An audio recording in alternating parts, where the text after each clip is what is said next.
Universidade Federal dos Vales do Jequitinhonha e Mucuri, no interior de Minas Gerais, né, no encontro diálogo interdisciplinares ali entre filosofia africana e literatura africana, o professor Gustavo Ruckert, que é do programa de pós-graduação em Ciências Humanas da universidade, ele faz uma crítica à forma em que as literaturas africanas são observadas, né, e de certa forma até mesmo como que nós olhamos para essas literaturas. É quando ele nos diz, né, as pessoas olham as literaturas africanas como algo menor, algo mais do domínio ali do antropológico do que do literário, da literatura de fato.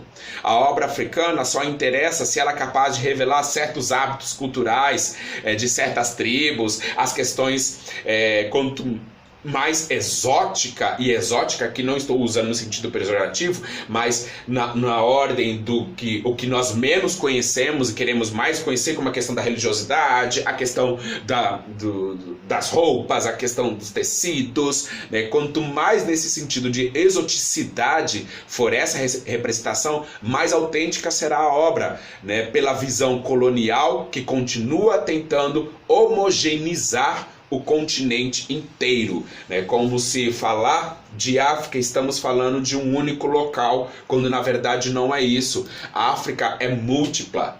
Aqui nesta obra, Mayombe, ele traz os contornos sociais a partir da perspectiva da guerrilha, a partir da visão destes grupos que querem defender o seu território e não aceitam essa homogeneização.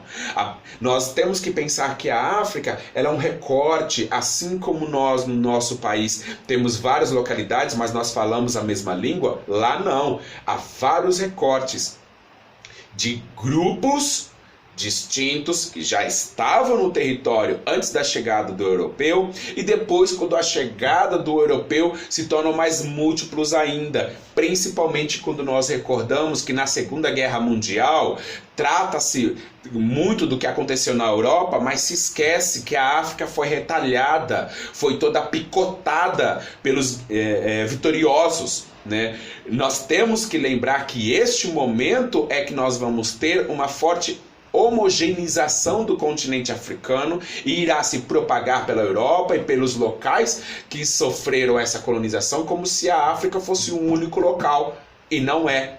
Este que talvez seja o intuito do nosso projeto, apresentar para vocês, nós que somos irmãos deste continente, de que a África ela é múltipla. Assim como nós tivemos aqui Paulina Chiziane, que trouxe outra perspectiva de África. Estamos vendo hoje Pepetela trazendo uma outra visão. Tivemos Chimamanda Ngozi Adichie.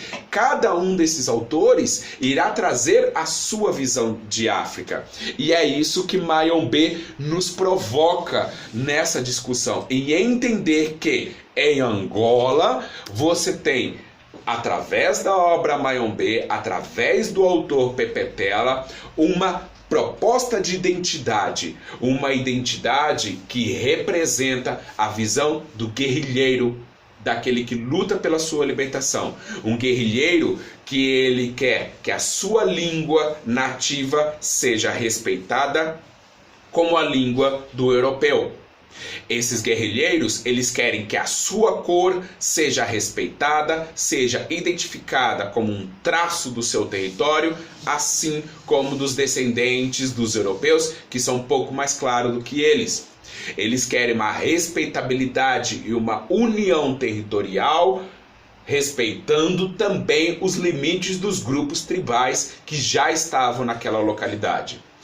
Percebam que estes são elementos no qual o Pepetela vai construir a sua obra. Mayombe, então, a nossa obra que debatemos hoje, ela é um recorte sobre a luta, sobre a independência e a tentativa de trazer uma identidade que seja mais plural para Angola, no sentido dos grupos nativos que ali existiam antes a chegada do europeu, e também, logo depois, com a participação dos afrodescendentes desta localidade, que são filhos dos europeus com os africanos.